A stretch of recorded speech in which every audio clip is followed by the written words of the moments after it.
Toby, you're the one who started it all.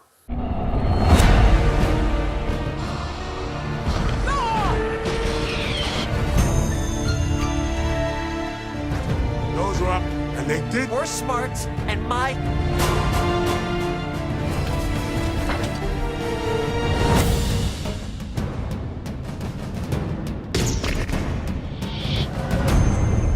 He told me enough. No, I.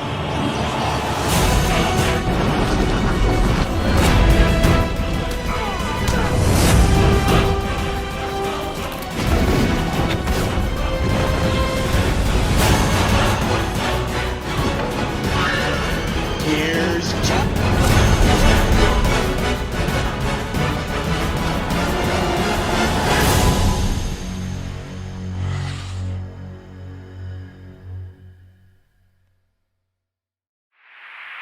Hey everyone, it's Don G. Corleone here, and I'm here with a brand new movie review. And this movie review is going to be for none other than a 2002 superhero film, one from Marvel, not from the MCU. It's the first of a review series, the next review series I'm doing. And it's for one that stars my favorite Marvel hero of all time, the one that really introduced me to Marvel. And it's nearly 21 years since this film's anniversary. And that film is going to be for none other than 2002's Spider-Man, directed by Sam Raimi. And the film that made Marvel more famous. So, what's the plot of this? Well, based on Marvel Comics' superhero character, this is a story of Peter Parker, who is a nerdy high schooler, and he was orphaned as a child, bullied by jocks, and can't confess his crush for a stunning neighborhood girl, Mary Jane Watson. To say his life is miserable is an understatement, but one day while on an excursion to a laboratory, a runaway radioactive spider bites him, and his life changes in a way no one could have imagined. Peter acquires a muscle-bound physique, clear vision, ability to cling to surfaces and crawl over walls, shooting webs from his wrists, but the fun isn't going to last. An eccentric millionaire, Norman Osborn, administers a performance-entranced drug on himself as maniacal alter ego Green Goblin emerges. Now Peter Parker has to become the hero known as Spider-Man and take Green Goblin to the task, or else Goblin will kill him. And they come face to face and the war begins, and only one of them will survive in the end. So how was this movie made? Well, in the early 1980s, Marvel Comics was in negotiations with film producers to bring their flagship character Spider-Man to the big screen. Producer Roger Corman was the first to hold an option on the Spider-Man property and began to develop the film at Orion Pictures. Spider-Man co-creator Stan Lee was brought on to write a screenplay which featured Cold War themes and Dr. Octopus as the primary antagonist. The project did not come into fruition following budgetary disputes between Corman and Lee. The film rights were then acquired by Menahem Golan and Joran Globus at the Canon Group for $225,000 in 1985. The two were not familiar with the character's background. They mistook Spider-Man for being similar to a werewolf-like character. Leslie Stevens, creator of The Outer Limits, was hired to write a screenplay based on his concept, and Stevens' scripts featured Peter Parker as an ID badge photographer who became subject to a mad scientist experiment that transformed him into a human tarantula. But then Tobe Hooper was preparing to shoot Texas Chainsaw 2, and Invaders from Mars as a canon signed on to direct. And Stan Lee hated the horror route the studio was taking with the character and demanded that a new script be written that was closer to the source material.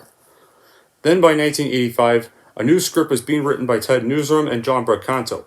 In this version, Peter Parker receives his spider-like abilities from a cyclotron experiment, and Dr. Octopus served as the antagonist and was written as Parker's mentor turned enemy. And Barney Cohen was brought in to do a rewrite with added humor, additional action scenes, and a supporting villain. Newsome and Bracanto had John Cusack in mind for the part of Peter Parker, and Canon hired Joseph Zito to direct the film, having previously directed the commercially successful Invasion USA for the studio. And for the role of Peter Parker as Spider-Man, the studio considered either Tom Cruise, while Zito was interested in casting actor and stuntman Scott Leva, had previously done promotional appearances as Spider-Man for Marvel, and Bob Hoskins was considered for Dr. Octopus, while Lauren Bacall and Catherine Hepburn were considered for Aunt May. And Stan Lee expressed his desire to play J. Jonah Jameson in the film himself, and plot was even called Spider-Man the Movie, and would be budgeted between $50 to $20 million. But then following the critical financial failure of Superman 4, which was produced by Canon, the budget for Spider-Man movie was cut to $7 million. Joseph Zito was unwilling to compromise his step down as director, and was replaced by Evan Payon, who was willing to make the film at a lower budget. But then the project was cancelled following Canon's acquisition by Pathé and Golan's departure from the studio. Then Golan extended his option on Spider-Man during his tenure as CEO of 21st Century Film Corporation. By 1989, Golan attempted to revive the project using the original script, budget, and storyboards developed in canon in order to receive production funds, and Golan sold television rights to Viacom, home video rights to Columbia Pictures, and theatrical rights to Carloco Pictures. Where James Cameron became attached to write and direct the film originally, who had previously met with Stan Lee to discuss a possible X-Men film until Lee convinced Cameron that he would be a good choice to direct a Spider-Man film. But Cameron says superheroes were always fanciful to him. Yeah, right. Says later. James Cameron submitted a treatment to Carl Loco in 1993, which shows us a darker, more mature take on the character's mythos. In addition to featuring Spider-Man's origin story, it also included reimagined versions of the villains, Electro and Sandman. The former was portrayed as a megalomaniacal businessman named Carl Strand, while the latter was written as Strand's personal bodyguard named Boyd. And Cameron's treatment also featured heavy profanity and a sex scene between Spider-Man and Mary Jane Watson atop the Brooklyn Bridge.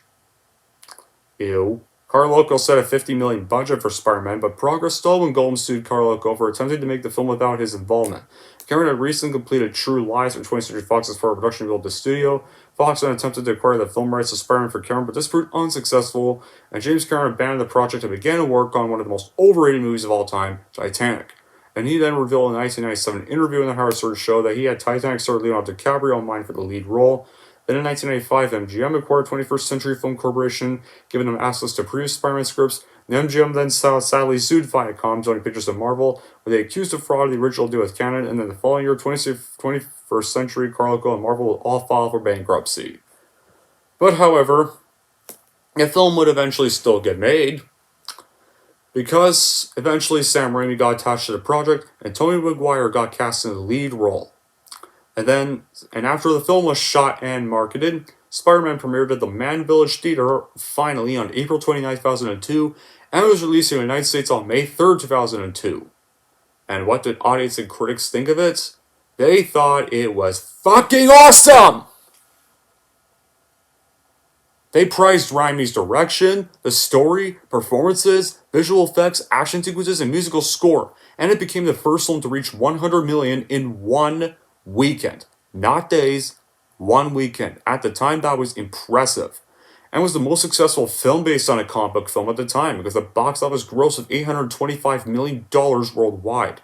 And it made it the third highest grossing film of 2002, the highest grossing superhero movie of all time, and the sixth highest grossing film overall at the time of its release. And the film garnered nominations for Best Sound and Best Visual Effects at the 75th Academy Awards, and numerous other accolades. And Spider-Man is even credited for redefining the modern superhero genre, as well as the summer blockbuster. And after its success, this film even spawned 2 sequels in 2004 and 2007. And even Maguire Defoe would later come back, we all know, in Spider-Man No Way Home in the MCU, which dealt with the concept of the multiverse, and linked the Raimi trilogy to the MCU.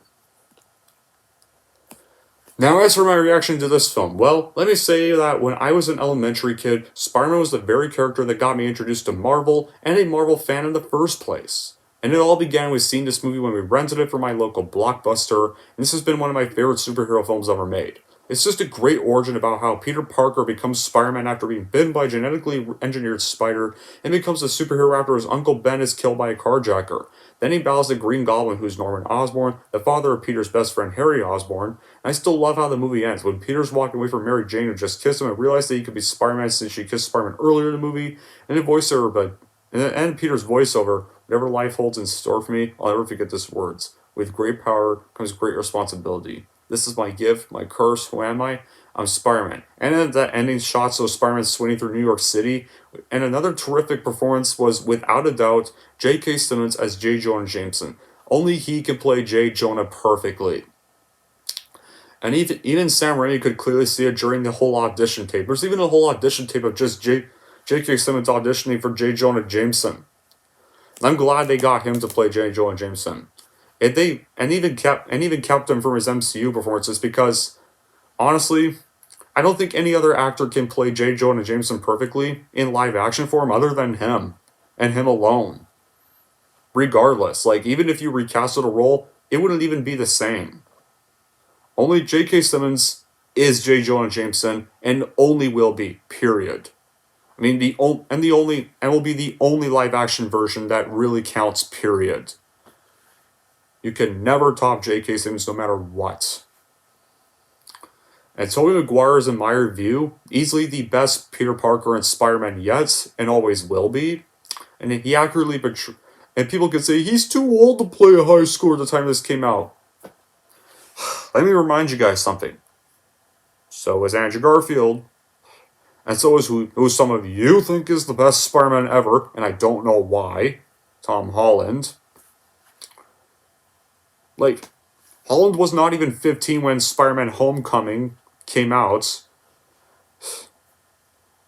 And Andrew Garfield's good. Tom Holland barely even feels like Spider-Man. It barely feels more like Iron Boy Jr.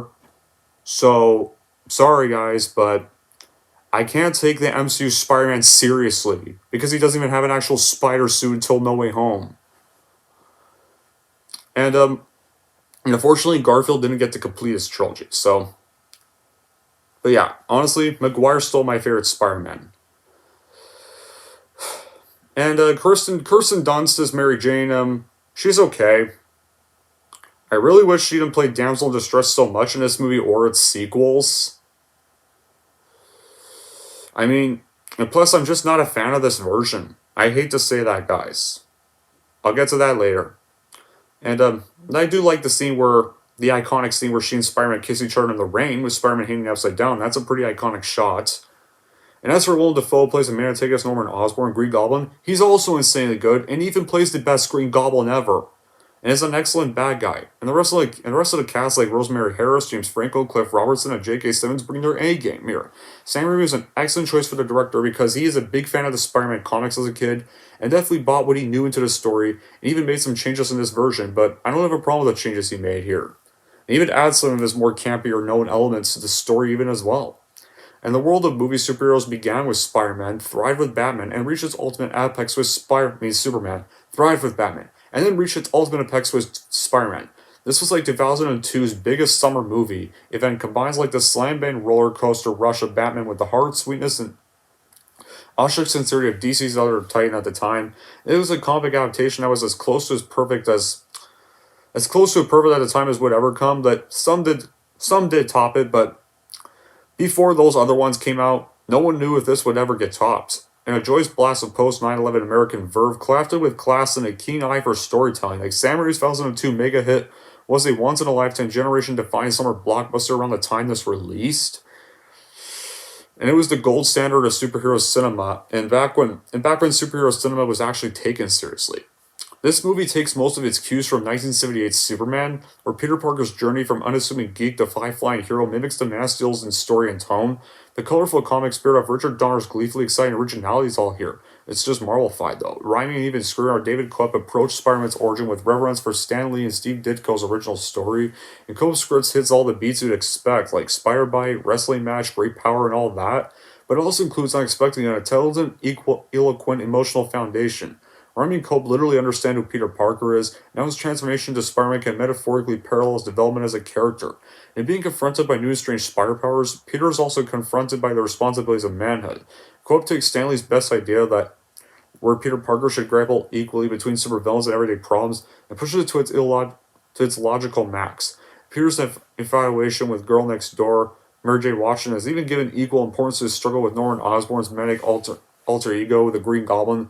The result is just well timeless and quintessential Spider-Man story, the coming-of-age tale that gracefully weaves together every important aspect of the wall crawler's mythos into a grand concoction of pure Spider-Man, and enhancing the story is one of the great casting jobs of motion picture history. And first and foremost is Tobey Maguire, who is a revelation of Peter Parker and Spider-Man. Like Christopher Reeve before, Maguire completely defines the role. His Parker's a good kid, shy, dorky, believably square. He radiates his innocence and later teenage anxiety. And as Spider-Man, he's delightfully charismatic, lively, and never annoyingly brash in the way other Spideys were. A lot of other Spideys were. In the costume or not, every subsequent Spidey will live in a shadow, but Maguire's casting was just a stroke of genius. There's no normality, and Willem Dafoe relishes his Green Goblin role with a voice and presence that burn out the comic intensity, and the perfection just doesn't stop there. The colorful supporting cast is just plain superb, with legendary turn from J.K. Simmons as the hard-nosed newspaper man J. Jonah Jameson, and it's twinkle-nice performances by Cliff Robertson and Rosemary Harris as Uncle Ben and Aunt May.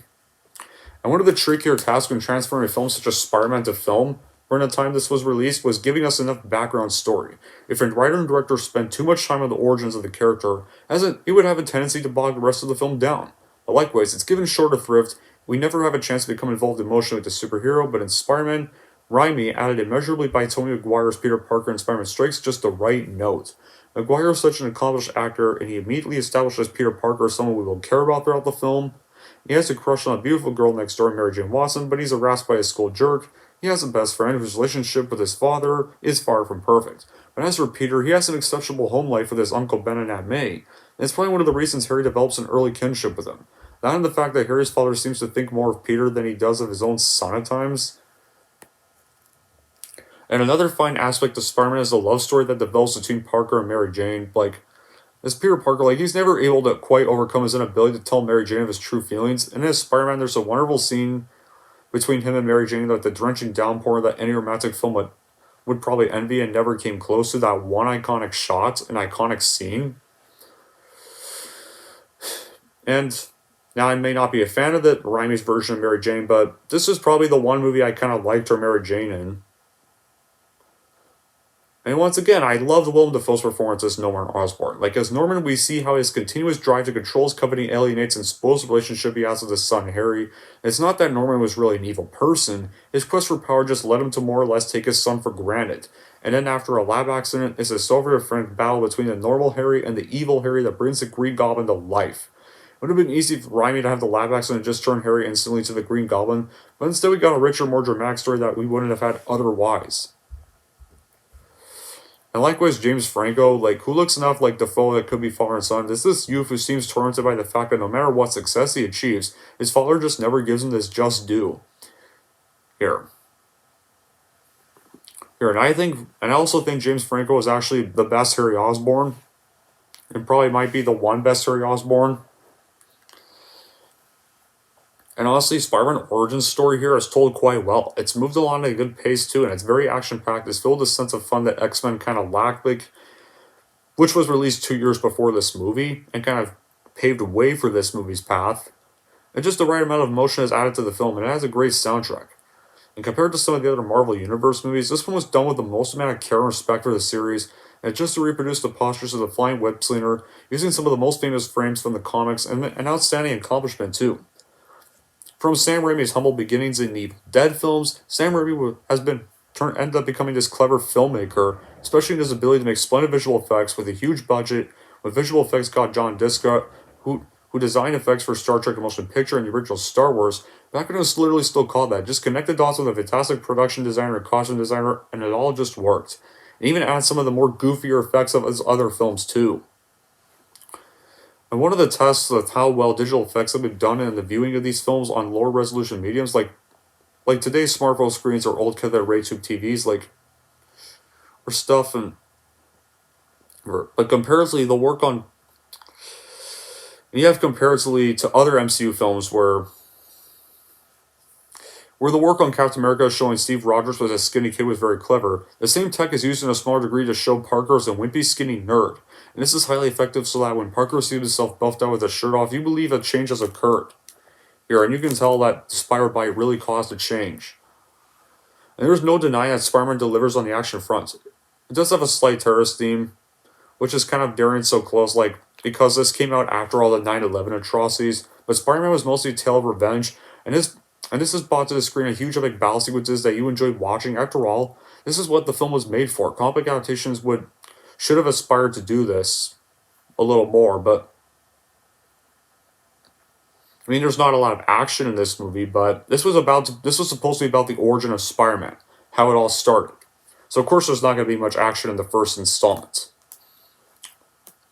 The movie succeeds because of two key things: the smart casting choices and epic storytelling. You have Tobey Maguire's Spider-Man. He was born to play Spider-Man. Much like how Christopher Reeves played the part of Superman, Michael Keaton played the part of Batman before him, and they all worked perfectly. And he definitely earned his place in the superhero history of Spider-Man. Definitely a very good actor in the movie, and easily the best role he's done. It even shows in the scene where he visits Aunt May in the hospital, or the end after the Green Goblin attacked her during her prayers, and you see the horror in his face because now he realized the Green Goblin now knew who he was. Knew he was Spider-Man, or something, and just now reveal his identity to Green Goblin, and is now by accident, and or the ending scene of the cemetery where he talks to Mary Jane about the relationship, all go to show how good he can act. Here. And Willem Dafoe easily plays one of the best comic villains of all time in film history as Green Goblin. He was torn by grief from losing his company and from pursuing a life of crime as Green Goblin.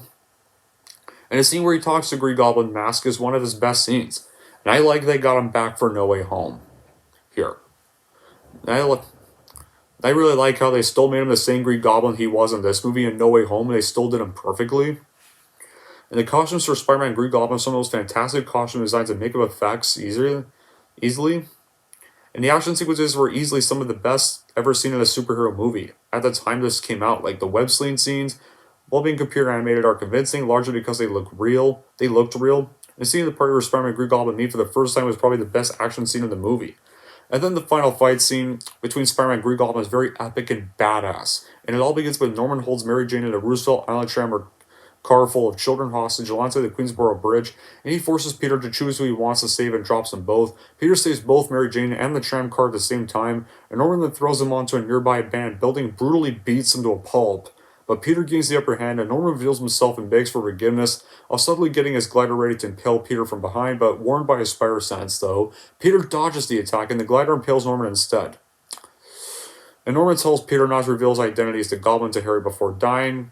However, as he's kind of putting Norman Osborn's body in the couch, unfortunately, Harry saw Spider-Man, and he's like, "What have you done? What have you done?" And now Spider-Man knows Harry, and now this leads to the whole trilogy where Harry thinks the Spider-Man killed his dad.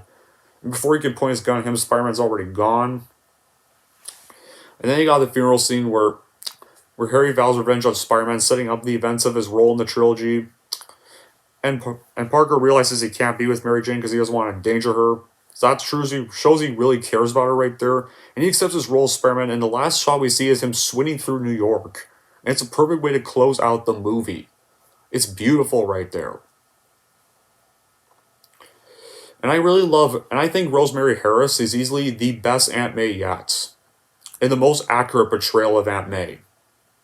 Like this trilogy is how you do Aunt May. This is how you're supposed to portray Aunt May here. The MCU clearly didn't do that right. And Sally Field was fine, but more still could have been done with her character. But this was how Sam Raimi knew how to really portray Aunt May the right way. Right here. Just this old lady that looks after Parker. Even kind of plays a role in it during his time as like Spider-Man. Like even the PS4 game expands on that a little bit. It's perfect right here. They even make her better in the sequels. However, no movie is complete without any bad qualities, because this movie does have some bad qualities. Like the first bad quality are some of the CGI effects. Like this is from 2002, but the effects in CGI have not held up very well in today's standards. Like you can kind of tell. There's even a scene where you can tell it's all CGI and fake. And second, despite its structure and sensibilities being great fun, Cobb's dialogue is a little too out there and a little too manufactured, even for the quirky tone he and Raimi are going for. And some pacing problems are a little apparent, particularly in the first and third acts, leading to speed-ups and slowdowns that can be a little jarring. And, yeah, just some of the effects were really subpar. However, other than that, I cannot really think of anything else because I think Spider-Man 2002 is a masterpiece to this day. In the end, I highly recommend watching and buying this movie if you are a huge Spider-Man fan or Marvel fan and want to throw back to the 2000s Age of Marvel. Anyways, that's it for my review of Spider-Man 2002, and if you're wondering how I'm going to rate Spider-Man 2002, here's how I'm going to rank this movie. So overall, if you're interested in checking out the film that made Marvel famous and are a huge fan of the web-slinger himself, then I highly recommend watching and buying this movie for your collection for sure. And if you're wondering how I'm going to rate Spider-Man 2002, I'm going to give Spider-Man 2002 a 9.5 out of 10.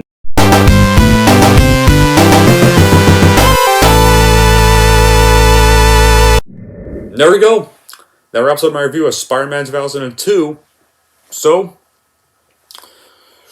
I had actually rewatched the whole trilogy this week, so next review is going to be for the best Marvel movie ever made. Yes, guys. The sequel, Spider-Man 2, will be the next review. Because this is the start of the Spider-Man review series. This series is going to be the Raimi trilogy, the Mark Webb duology, the first two MCU Spider-Man films. One was the ones I haven't reviewed yet anyways. One of them was enjoyable, but the one before that, decently fine one, was not. And of course, Into the Spider-Verse. Because Across the Spider-Verse is coming out next month. So let's do all these movies. Until then, guys, that'll be it for this review. Thank you all for watching. If you like this, want to see more, and don't forget to like, subscribe to Donji Corleone.